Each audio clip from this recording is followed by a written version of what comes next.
當日行業新聞一入 CMP 就見到。等我哋介紹返 CMP 首頁個新聞版面，同埋啲新聞係點樣自動嚟到你面前。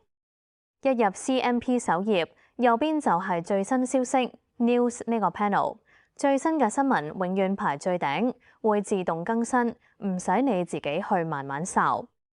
頂部有分類 tabs， 全部、建造商業、政府行業、工地安全同 AI 科技，一撳即刻篩選。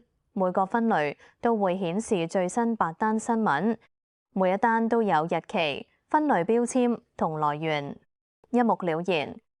想睇晒全部，撳右上角查看更多，就即刻直入新聞主頁 newsupdate.kinwing.com.hk 喺度可以睇全部新聞，仲可以分類瀏覽。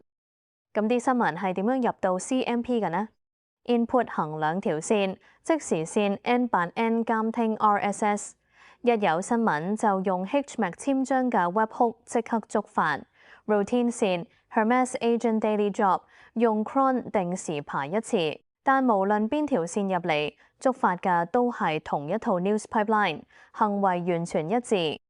當 agent 接手之後，會將新聞自動分做4類：建造商業、政府業界、地盤意外同 AI 科技，跟住查證、去重，再用自己嘅文字重寫摘要，標明來源。所有作返嚟嘅文字一律當資料，唔會當指令。整理好嘅文章會以 Markdown commit 入 GitLab， 再出一個 feed JSON。CMP 平台可以直接嵌入即見即讀。一入 CMP 即見當日新聞，由來源到你眼前，全程 agent 自動完成。